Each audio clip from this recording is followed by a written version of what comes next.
right. Welcome, everybody. We are actually filming one of the inaugural Dealer Teamwork podcast videos.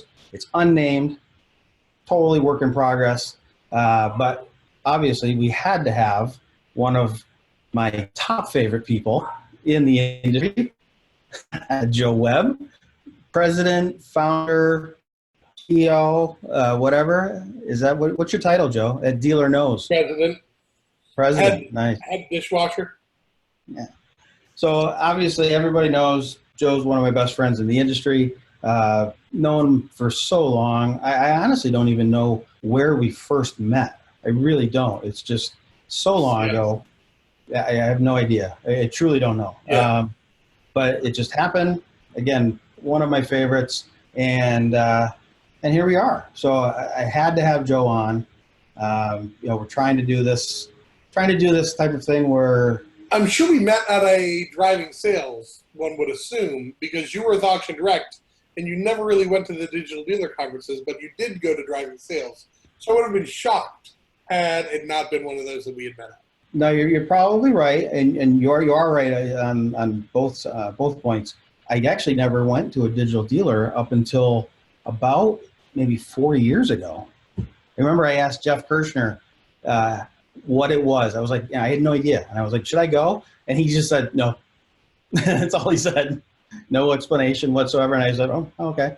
And I never went for like 10 years. And I knew I saw everybody else going, and I was like, that's pretty direct for Jeff. Jeff is usually like, I don't know. I don't want to. Like, it's fun. No, but that's what he gave. So, anyways, let's get this started. I wanted to have a nice, casual, heart-to-heart conversation with my buddy Joe, and invited him on. So tell me first and foremost. I mean, it's on everybody's mind right now. What are you doing personally? I don't care about work-wise. What are you doing during the day, during all of this stuff that's going on? I mean, I work, but this is the beauty of being a trainer consultant, is that if I'm not on the road, I'm at home. And sure, I have an office about 8 minutes away, but I typically ever only go into the office when the kids are home. Otherwise, I'll work out of the home office. So during the summer, I spend the whole time at the office. In this case, I figure everyone understands that there's going to be kids' noises in the background because all kids are stuck at home and doing their own, through their own sort of virtual learning. So I've been working on the house since March 5th. March 5th. I have my house a total of 4 times. Once to go to the doctor's and 3 times to go to grocery shopping. I have literally been in over how long? Since the 4th of March. So about 41 days. So I've gone out so less than once every 10 days I've left my house. That's about what I'm at. I would say once a week for 5 weeks. That's it. Yeah, well, one out of 10 is better than 1 out of 7. Are you a mask wearer? I have a mask. Do I have one here? No. So when I go grocery shopping, I absolutely have a mask. I'm not sitting at home with a mask. What would be the point? I mean, but I came back on the 4th of March from Chicago, and I remember every single person walking by me on their way to cattle class. I'm like, this person's going to get me sick. This person definitely going to get me sick. And I came back the next day, and I had such a terrible cold and cough that when I tell you that was on the 5th of March, I started feeling bad.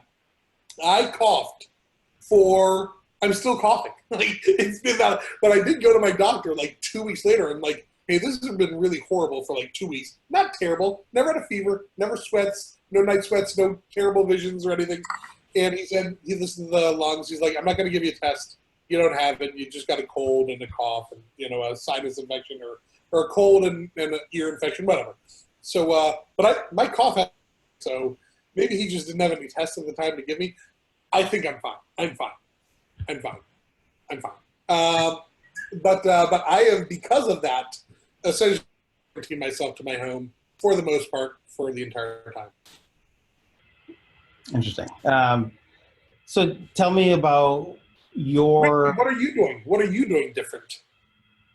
from a personal standpoint, Personal standpoint.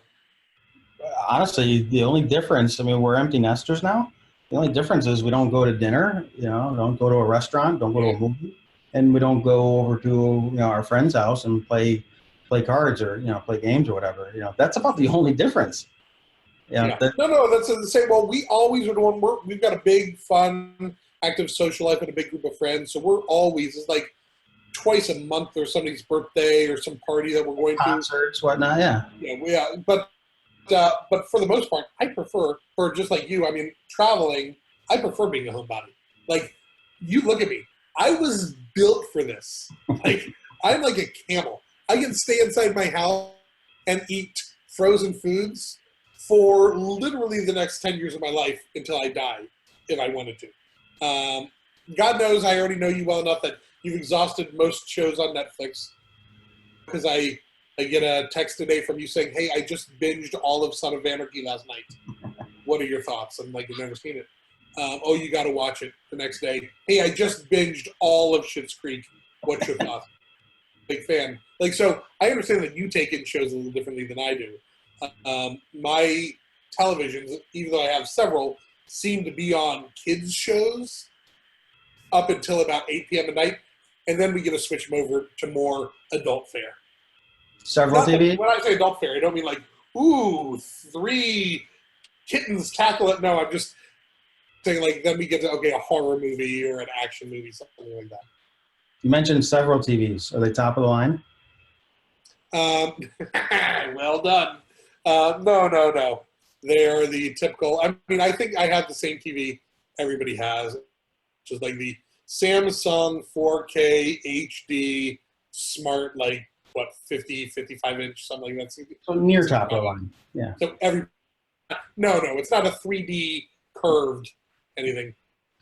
From a personal standpoint, I don't. I've worked from home as well for the last 10 years or whatever, and that's my routine. So I'm used to it. Nothing else has really changed in that regard, but it's different because, again, from a work standpoint, I was one of the few people that was the work from home status. Everybody else is obviously out in Minneapolis at corporate. Well, since this, obviously everybody's working from home. So now it was almost like a level playing field. Now everybody else is at home, so they got to experience that like I did. And it was more about almost like somewhat coaching a few people on how to do it. But now, and it wasn't like where a lot of people have to now manage a work from home workforce. I only have a couple of people that I work with, through the marketing team, but overall, everybody had to adjust to obviously managing a work from home workforce. Which is nice because all of our team has forever only ever worked from home. Yeah. We don't have offices. Our offices are our respective homes. So, Bill and I and Melissa and occasionally some others join in. We have thrice weekly 1 hour go-to-meeting calls that we call the Genius Summit. And then so Monday, Wednesdays, and Fridays, we have a Genius Summit. Also on Monday. Invite you to those? What's that? Do they invite you to those? Surprisingly, yeah. I just listen mostly. And also on Mondays, we gather the team together for Task Teacher for all the graders that grade, and we keep them up to date on where they're at with their own levels, and if anybody's having any problems logging in or not being able to find leads or not being able to find a person that, which has happened more often, like we're supposed to grade people, but the dealerships don't alert us when that people are sort of no longer employed. So that's always a hard conversation. Is Matthew, is Jeffrey still working? Is Jessica still working? No, they've all been let go. Okay, so I mean, those are things that it's been difficult, I think, hearing dealers. No dealer likes to let go people, no. And especially loyal people. But there's, in some cases, there's no need for them at some stores. And as much as they've been trying to do their best to keep them on. It's I feel really bad on a personal level for some dealers what they've had to go through. Oh yeah, especially some of these larger stores with hundreds or if not thousands, if not thousands of employees that were affected. It's obviously very, very unfortunate, but uh, there's a lot of good positive stories. I'm sure you have as well too, just in terms of good solid leaders. Like I talked to CJ Romick again the other day. He told me a great story. Obviously, Michigan was allowed to come back online and do remote sales, and I think their first day back they did like 10 sales. And again, not from any new leads coming in. It was the first day back. And what they do? Yeah, no, basic. CJ, and CJ as a client of ours as well, he is actively going out and trying to acquire inventory because he knows with a manufacturing shutdown, it's going to be much harder to acquire vehicles. So you almost have to be forward-thinking and proactive and try to stock your shelves while you still can now. And no, CJ's a great leader. I'm a friend and a fan. So I got a question for you. What are either your craziest conspiracy theories about what's going on or something that you might have heard? So I don't have really theories of my own, but what I've heard is just the fact that it did not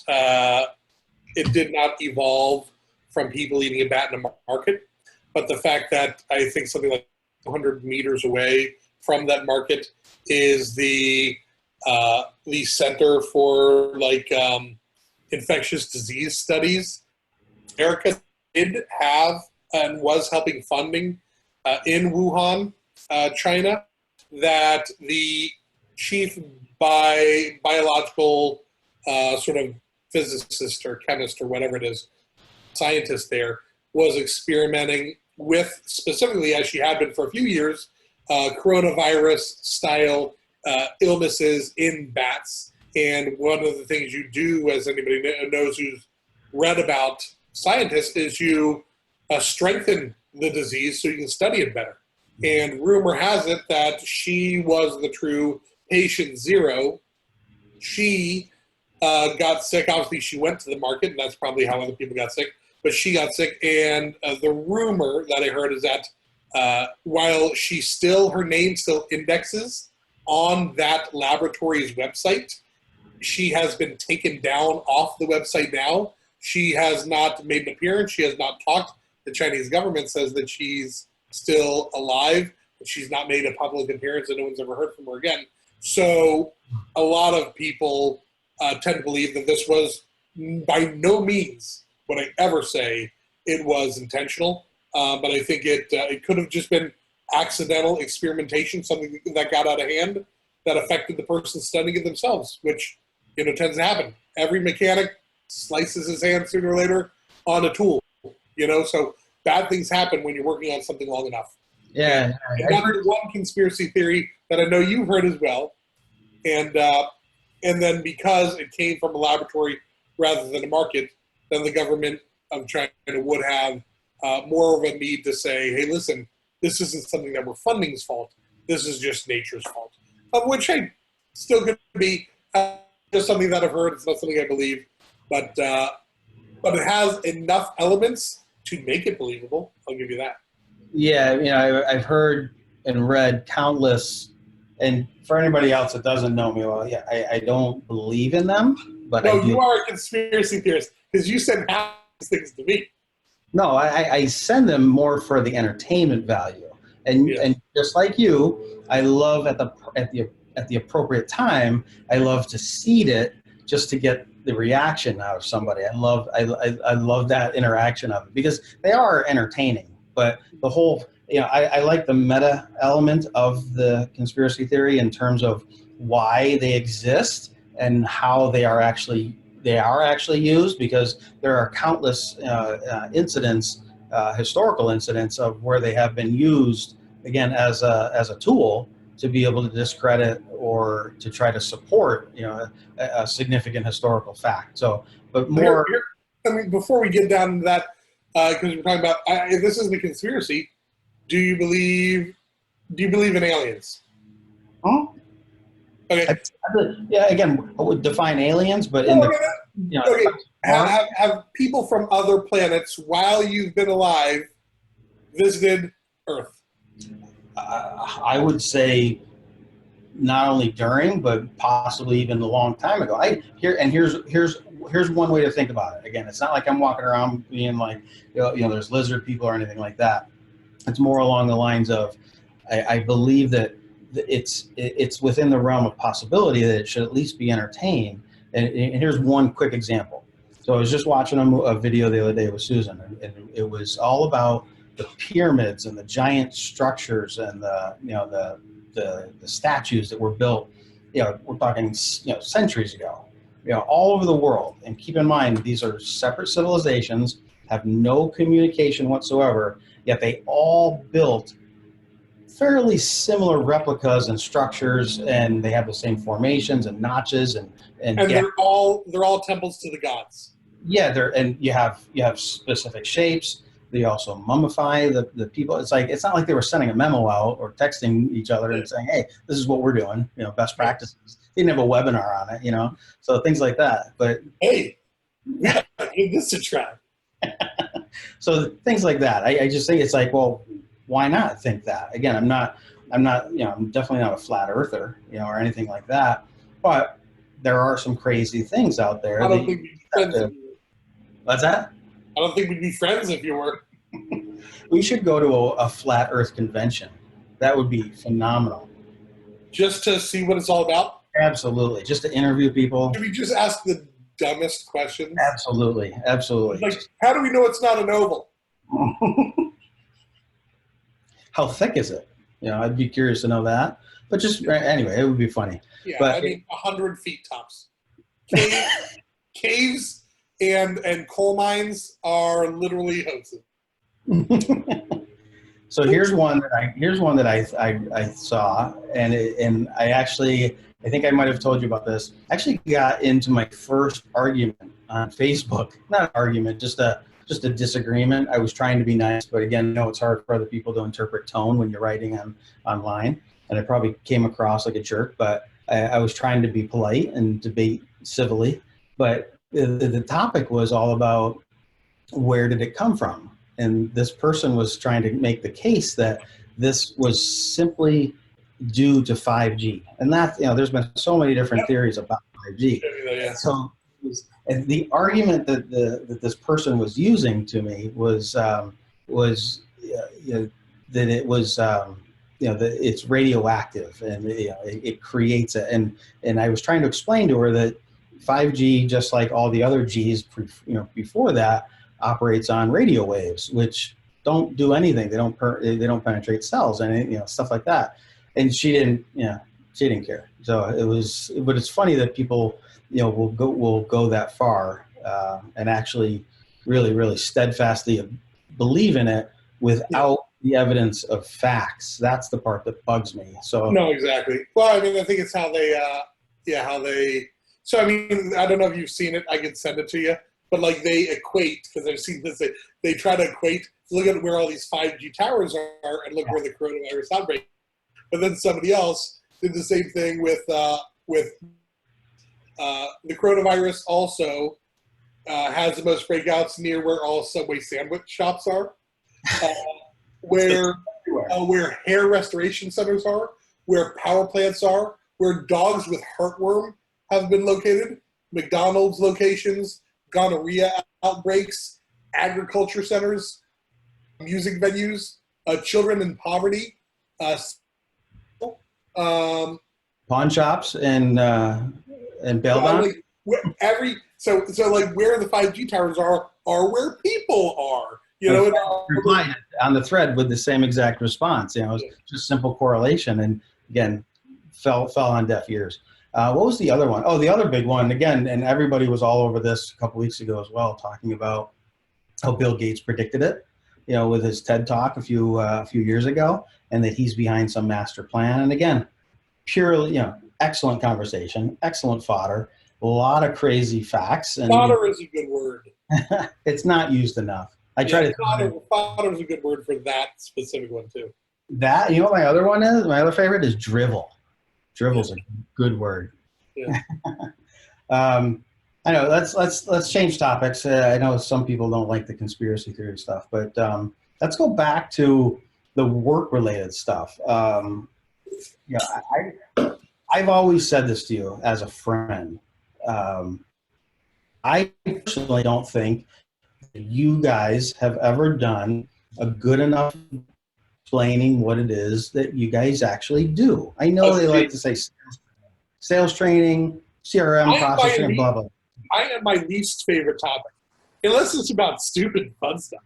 I know there are a lot of people out there that are extremely successful that try to do what I do. They don't do it as well as I do, but they do what I do because they're really, I would say they're great at self-promotion. I'd say they're nauseating with their self-promotion.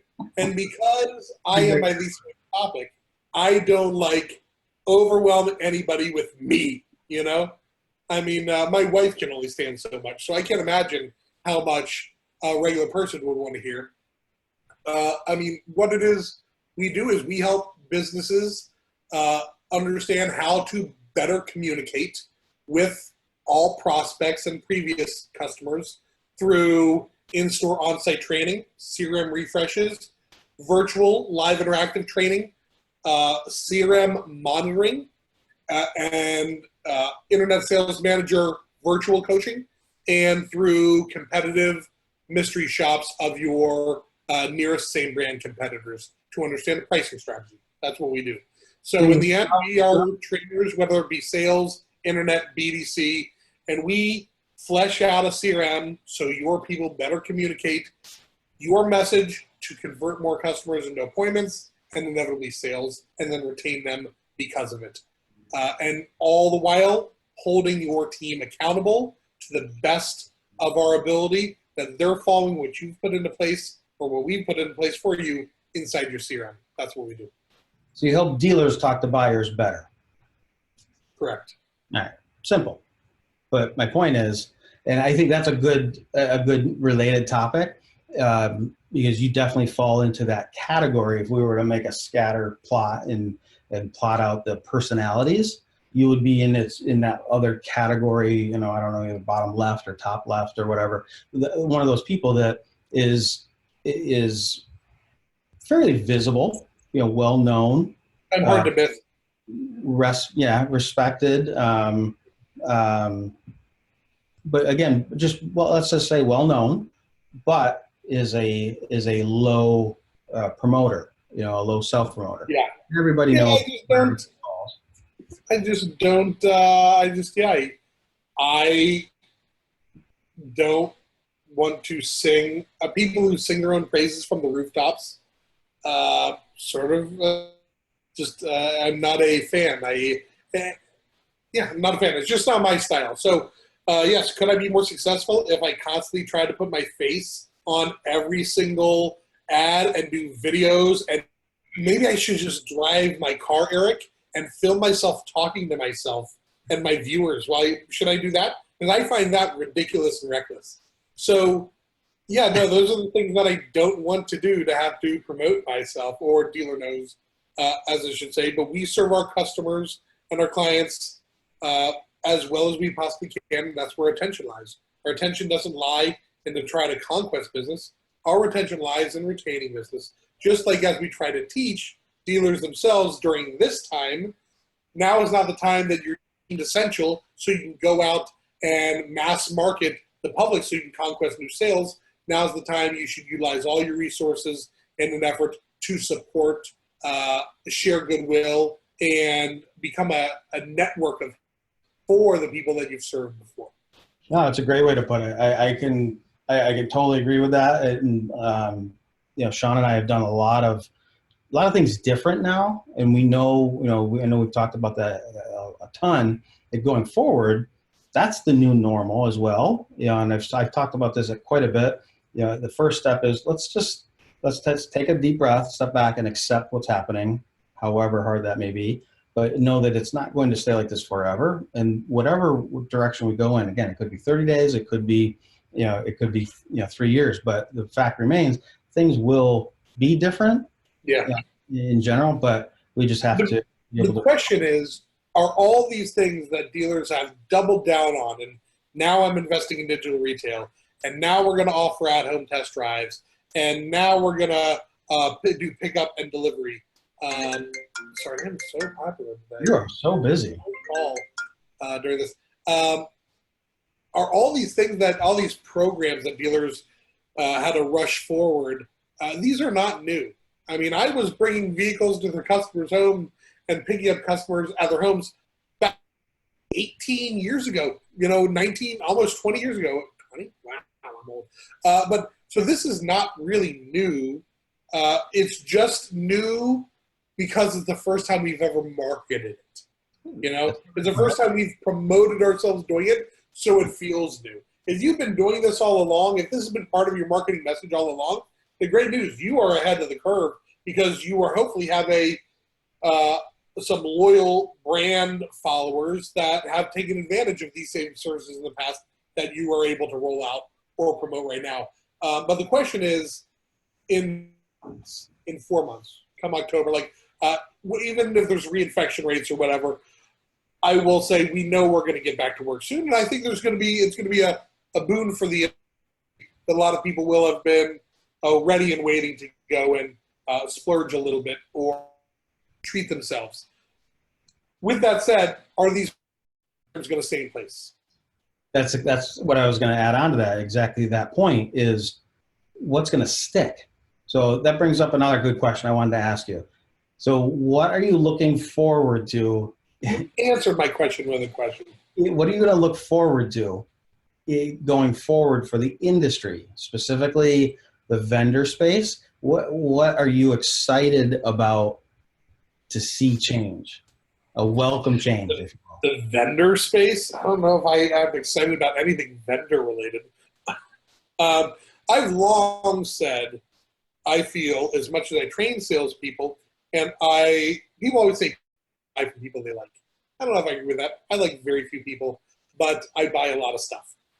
With that said, I do believe that we could probably eliminate some of our staff and them with interactive kiosks on the showroom floor and have a simpler customer experience that is, admittedly, a little more contactless, more transactional, and less sales pitchy. Some customers, a percentage, maybe a big percentage, 50%, will always want that hand-holding experience, and they can get that from the people you have. And some others will prefer a little hands-off I don't want to say, how do you say hands-off interaction?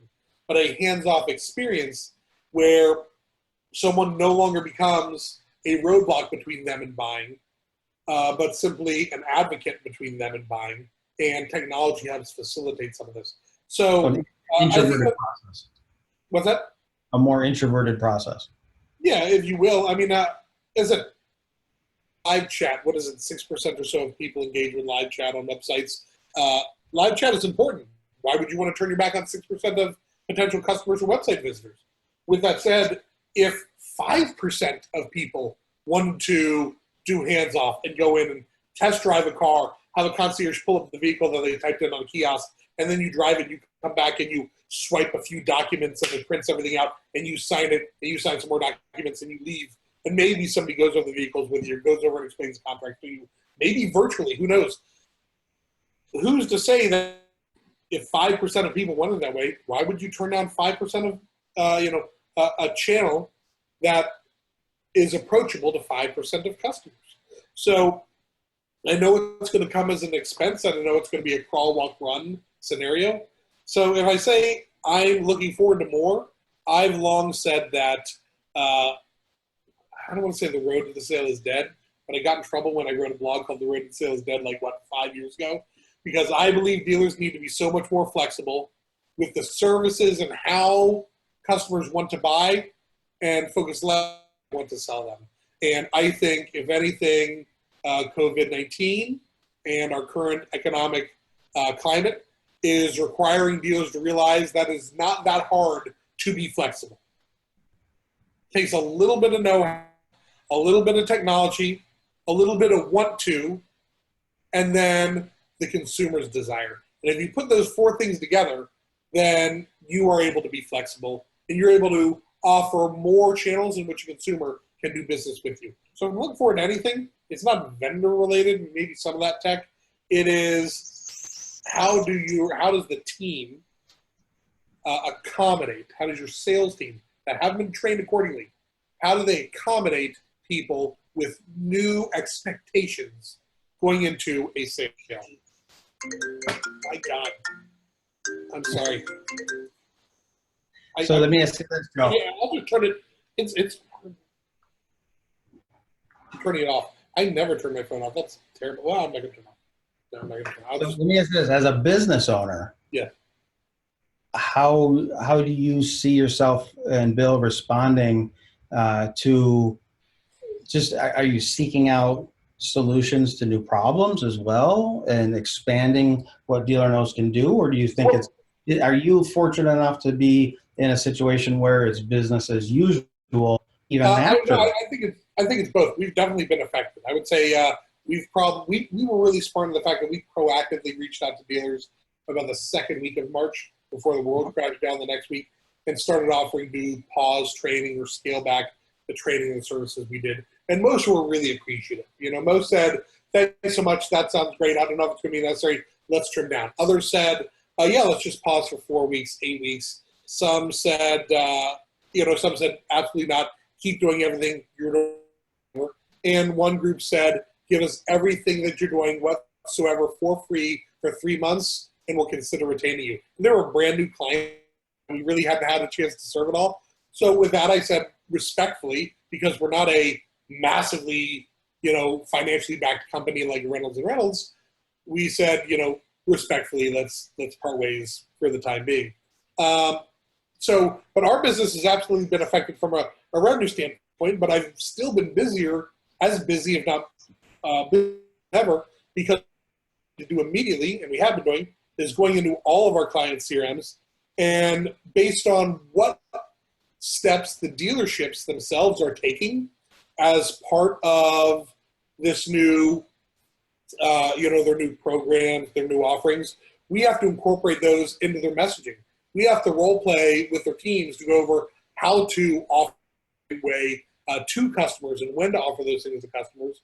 And then we even have been, not that I'm an ad agency, but writing video scripts for them so they can record videos and share those through their marketing channels, so they can relay all these new changes or enhancements to customers. So I've been staying busier than ever because right now customers need to change how they're speaking and what they're sending to their customers, and we have to go in and accommodate that. What do you think your biggest roadblocks going forward will be for DealerKnows? Well, it's interesting because I think all dealers will be a little hesitant to spend money until some things ramp back up. But with that said, there's going to be a glut of people who are not employed anymore, and dealers are going to be bringing on all these people that do not know the proper way to communicate with customers. They do not know how to utilize a CRM and what a right follow-up process is, how to handle inbound sales calls or make follow-up calls, how to craft a smart email message and overcome objections through writing.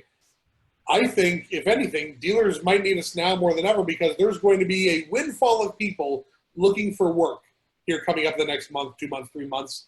And because of that, most dealerships don't have the right orientation set up, nor do they have any consistent ongoing training to get people up and running the right way. And that's where I think DealerKnows can step in and help in a great way. But ongoing, I will say, I proactively canceled 3 trips that I had scheduled for on-site trainings, and 2 were to new clients. And as much as I like launching new clients with on-site trainings, and there's ways that we can do it virtually, I am not excited to get back on a plane anytime soon. Are you going to do the China trip? No. No. I turned it. When was that for? I'd be shocked if just going into Tokyo regardless of the money, and it was a lot of money, as you know, going to Tokyo doesn't seem like a necessary need. Regardless of the money, it just doesn't seem like a necessary need. I'd love the experience. If it were 3 months earlier, well, 4 months, 4 or 5 months earlier, I'd have jumped at it. If it were a year from now, I'll jump at it then. But for the short term, I don't see the need to travel internationally. I don't even see the need to travel, period. So in other words, how DealerKnows is going to change, I think we will continue to focus more on all of our virtual efforts, our CRM monitoring, our accountability services, and training people virtually and holding them accountable to CRM processes virtually through the CRM without having to be face-to-face, nose-to-nose. And I created virtual dealer training literally 10.5 years ago, where we use GoToMeeting live interactive video chats every single week with clients for a week, where we gather around either the managers or the salespeople or the BDC agents, and we constantly role play. We dive into the CRM, we answer questions, we train every single week. And we've had clients with us for a decade that have been doing the exact same thing, and we've got them such finely tuned machines, but it is so much more cost effective than to bring me and one of my other trainers with me to a dealership for 2.5 days to train in person. As much as dealers love it, and I enjoy it as well, this type of consistency and constant reinforcement from a financial standpoint and from an ease standpoint makes more sense in this time. Share a belief that you have about the industry that's true, or that you feel is true, that nobody else seems to agree with you on. Ooh. I think people that are far too uneducated are lucky that they're in this industry because they make far more money than they deserve based on their skill levels. Interesting. So in other words, I just think that there's people who, there are people who bust their butts and do a real good job and are smart, who make 35, 40 grand a year. And there are people who didn't graduate high school, who have 2 DUIs, a cocaine problem, and rarely show up to work on time, barely give crap's bit worth of effort, but are liked by ownership and management, get a few bones, and they make $65,000 a year. So I think this industry, for a long time, based on whether it be a good old boys club or just the way of the world, has propped up a lot of people who don't deserve to make the money they do based on the amount of effort they give. The one thing I always say I had when I was in retail is I just outworked or outcared more than anybody else. I'd spend my off hours learning. I was constantly trying to educate myself. And I think not near enough people in the industry sit down and say, how can I be better at what I do? They just don't. It's smooth sailing for the majority of people in automotive. Very few people have the desire to get better, and there hasn't been an incentive for them to do it, because I know people who've made who've made strong 6 figures with nary an education and with nothing but grit and determination. Yeah, people have to be wired a certain way just for the yearning of knowledge, and just I'm addicted to news and I'm addicted to reading stuff, but I have to keep myself kind of. We're not talking about your wife's Cosmopolitan magazines. We're talking about books. I love those quizzes. Yeah. So what about all my Dean Koontz books? Well, of the following three. Whoa! You're not getting off that easy. What is something that you believe about our industry that you feel nobody else agrees with you on? That is an unpopular opinion. Mine is I would actually say, and I didn't think you were going to say the answer that you gave. I didn't try to guess it. I just didn't think that would be the one now that I heard it. Very similar to that, but not necessarily tied to a monetary gain. It's more about the concept of there are a lot of people, whether it's business owners, business development people, salespeople, just a lot of people in the space that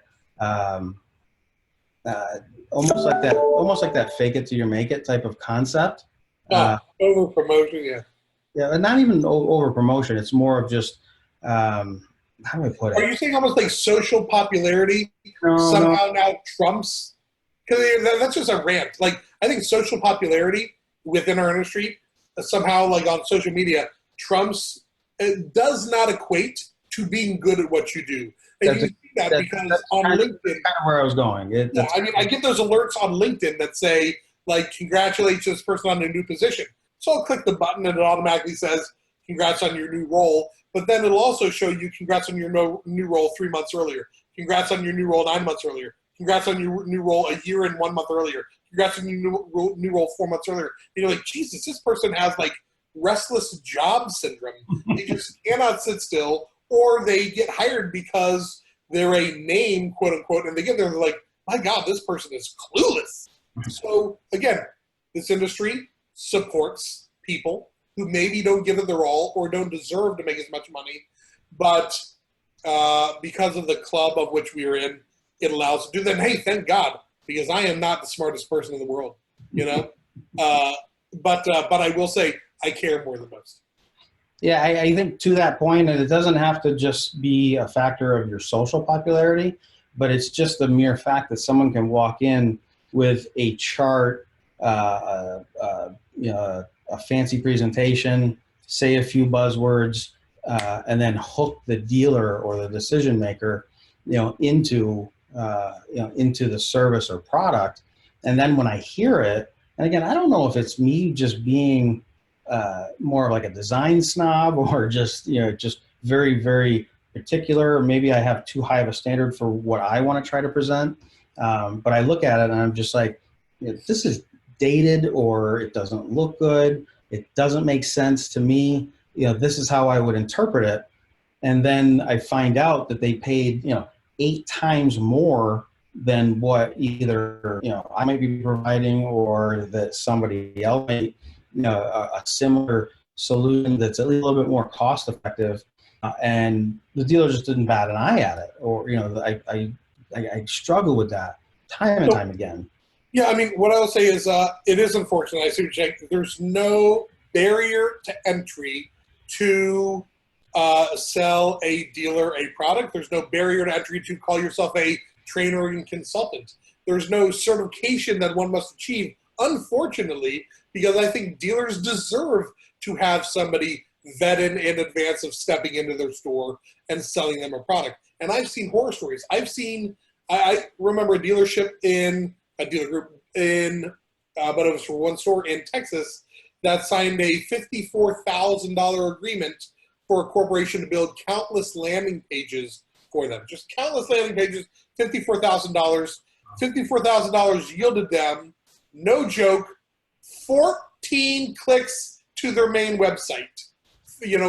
However many landing pages, $54,000, 14 clicks to the website, no lead, and like one lead off the landing pages for 54 grand. Somebody got rich off that, and it's a shame that the dealership got taken advantage of, because they didn't have somebody like myself to steer them in another direction, or yourself to say, this isn't going to work. There's so much more that goes into building a landing page of this. It's funny you mentioned that scenario. I just described a very similar scenario this morning to Sean about that type of end result, that type of activity. And it happens so often. And I'll give you a great example. Okay. So a dealer asks, hey, I've got this other service and they're making pages and content and whatnot. And, I love it. Okay. That's fantastic. And they're a current client. And so they ask, would you take a look?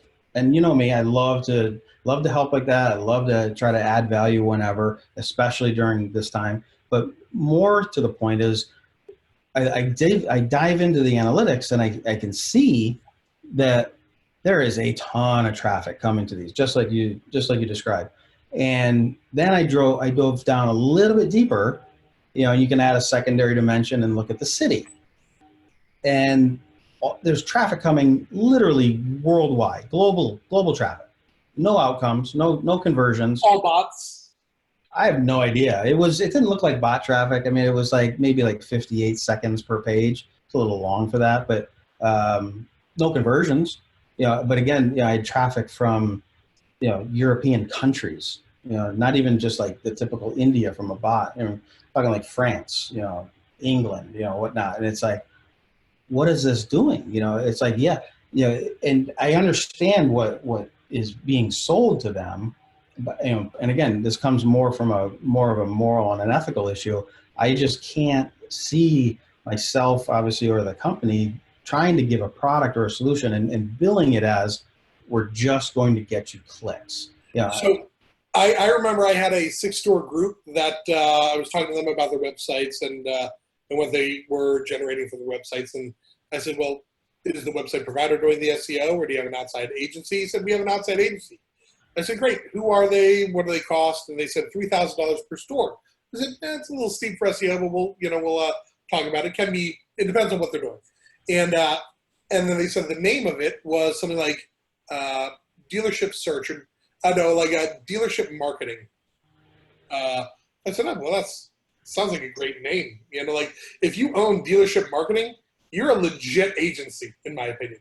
So I went and looked it up, and it didn't exist. It exists, but it's not their website, So I get on the phone with the person. I'm like, so what is dealer marketing company? And I said, I'm trying to find your website. He said, well, we don't have a website. I said, but wait a second. You're doing search engine optimization. And I said, what are you doing for search engine optimization? He said, well, we just measure their Google Analytics, and then we report back to them how things are framing up for them on a once-a-month call. I said, so you're not actually building pages, adding in keywords? He's like, no, we're just bringing those things up to speed. I said, but you don't even have a website. So you don't even have analytics on something of your own. He said, no. And I said, well, that's equivalent to charging somebody $25 for a shoe shine, but having never owned a pair of shoes that you shine for yourself. It's really, and the fact that a dealer, I'm like, how long have you been with them? 4 years. So if you take a 5 or 6 store group, $3,000 per store. I mean, and all you do is get on a once monthly call and you measure their analytics. Yeah. I mean, as a vendor, that's the type of stuff that gets me sick to my stomach, because you're absolutely right. There's going to be people taking advantage. They're taking advantage of people who don't know what they should be looking for, and that's absolutely bonkers. And I know a lot of people watching this will agree, and they see the same exact thing, which in and of itself is another problem that will continue to grow and manifest itself. And I think a good solution to that is something like what somebody like George Nenny has been doing. He doesn't sell a product, and he reminds me of what was it? Who was it? What was that movie where he held the radio up? Say Anything, Lloyd Dobler, John Cusack. John Cusack. Remember he said, he's like, I don't want to make anything. I don't want to sell anything. I don't want to sell anything that's been produced. Manufacture anything. Yeah. I don't sell anything, manufacture, produce. I want to produce anything. Yeah. Similar to that, where George is just coming in and objectively just reviewing, and he's simply attaching himself. I love George, but Lloyd Dobler, I hold in a pretty high stratosphere, of coolness. I love George as well. Did you see his high school picture? Everybody's sitting there. I looked at it and said, Jesus, how old is George? He must have aged so well. He looks like a young George Hamilton.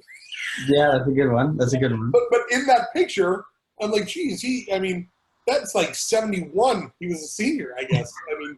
I don't know. I think he's, 4 years older than me, but he looks great. He looks better than me. Oh, so he's in his 70s. Keep that up for you. But he's, I just love that concept. And the dealers, I think, who knows how he's approaching it, but the dealers. No, he's I've talked to a couple dealer clients that have him. He is tremendous. Yeah. We've got a lot of dealers that work with him as well, and they love that approach and and it's great. We'll have them on a call with us as well. And, at first the dealer was like, "Oh, do you mind if George comes in? Do you know George? Do you know George?" I'm like, "Of course I know George. Everybody knows George." So I get them on, and then they feel the dynamic that's there, and it brings a level of familiarity, I think, if you will, to the relationship, and it validates everything so much more because the dealers want to trust. Obviously, that's why they're buying pretty much. They would buy anything that comes their way, but now more than ever, they need that type of they need that buffer between their emotions. So, yeah, who is an individual in automotive that you'd like to see just disappear?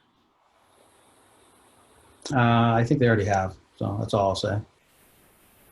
How about you? Same. So I don't know if this is a great story too. Last year at NADA, Don't point at me. It's rude. Joey Little, he does his interviews, up in the Auto Alert. Yep. And he does a great job. I love Joey. Yeah. And he's I think he said he had a radio background or whatever. He does. He used to be a DJ. Yeah. I forget what they called him, like Joey Bags or something like. But anyway, the point is he was doing the interview like this, and then out of the blue, he just changes gear and he goes, "All right, we're gonna play a game. Where are they now?" And he just starts rattling off names, and I just like, boom, blindsided me. I was like, he's like naming out, and it was so good the way he did it. And then fast forward a year, this past NADA, I did the interview again. I sit down, we're getting mic'd up. I look at him and I said, "Oh, last year was great. We had a lot of fun. We're going to do something like that. Are we going to play the game?" And he just said, no, I kind of got a little trouble for that one. But he does a great job too. But I think, so going back to what's ahead for you though, do you think this opens up the opportunity for you? Are you gonna write more? Are you gonna make more videos, more comedic videos? Yeah. I mean, there's a lot of time, effort, energy, and even money that goes into making those videos. I've long had about 60 written. I just don't have the time to do them all. And now, we have been hired by organizations, vendors, for us to make videos for them because the typical, having a spokesmodel or a person that works for you in green screen sharing information, the talking head stuff, is falling on deaf ears on a lot of people. And so if you can think of a way that, I hate the phrase outside the box, but if you can think of a fun, comedic, memorable way to both inform people of your solution but also delight them and tickle their funny bones, that's something that has the at least potential opportunity to go viral or at least be looked upon very favorably. So we've been reached out to and even are working on some scripts for some organizations now. Now that's on hold because I don't want to travel anywhere to film anyone. When it comes to just the type of videos I do, I'll get around to it eventually. Well, I got a great idea, and I'll share it with you later. But you film it. I've got enough of my own. Well, this is great, though. Did you see what Saturday Night Live did last week? Zoom, yeah. Yeah, with the Zoom meetings. Imagine just that premise for shopping for a car. No one is going to be able to beat the old go-to-meeting joke conference when everyone's where it's like what's that? In real life? Yeah. If webinar was in real life, that is such a great video.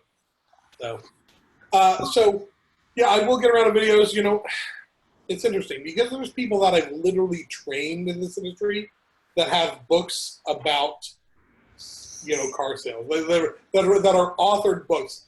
I've written now well over 2,000 pages of blogs, if not more, and I've never taken the time to write a book. I mean, as you know, I've got a book that I've written, and your son is even helping me out on, but I don't want to share much about that until I've fully got that ready to go and published. But when it comes to a real legit book, I might look back and say, man, I really wasted that coronavirus time not sitting down and writing. But the truth is, if I'm not working, I'm enjoying the heck out of my family right now. Yeah. I'm enjoying the heck out of my family. I made a New Year's resolution to myself, and you know this. I'm a New Year's resolution. Every single time I make a New Year's resolution, it's always something I hate. So it's like work out more or eat healthy, and it's something that I hate. So it's like by February 1st, I'm done with it. So this time I said, you know, what really makes me happy? And truthfully, what makes me happy, my favorite thing in the world, besides my family, is watching movies. Like I was accepted to graduate film school at Chapman University in Orange, California, and I took a year off to work, and here I am, never went back. I wanted to be a movie critic. I've always loved films. I've written screenplays, but watching movies makes me happy. So I said my resolution this year was going to be watching 365 movies. And all those tweets every day. I see them every day. And I'm also on Letter. If you want more expanded versions of my reviews, those are on Letterboxd, the app Letterboxd. But yeah, I've been just doing a real quick, short blurb review on every single movie I watch, and as of right now, I am up to like 104 or something. What do you? Let's see. I'm up to 104. Yeah, 104. Oh wow! Spot on. So I mean, we're on the 14th. So I don't know what that equals out to, but I should be close. I should be close to where I should be. I see the tweets every day. I read them. They're excellent. They're the perfect little snackable tweet. Yeah, it's cool. Well, I think that's all the time we have today, Joe. I'll do this every day with you. Well, I appreciate the time. I'm always great to see you. Appreciate you more than you probably know. Bull. It's but in anyway, brother, the script, I have to say it. I can't wait till we can get together again. I've been telling people that I know Digital Dealer is in the middle of September, but I think like people will just be coming out of the ether, coming out of their homes, getting back to work, probably about a month and a half before that. You know, maybe Hopefully. 2 months in some cases, and but nobody will be traveling, but people will because they missed out on all the conferences that have been postponed or canceled. Yeah. Digital Dealer, in my belief, will probably for sure go on. And the people that go there are going to go to learn and educate, but moreover, just to like shake off this last 4 or 5 months, and people are going to go crazy there. And then it's going to be fun to witness. Well, again, thanks, Joe. You know, I love you, man. It was great to see you. Take care, brother. And I'll talk to you soon. Thanks, buddy. Give my best to Susan. I will.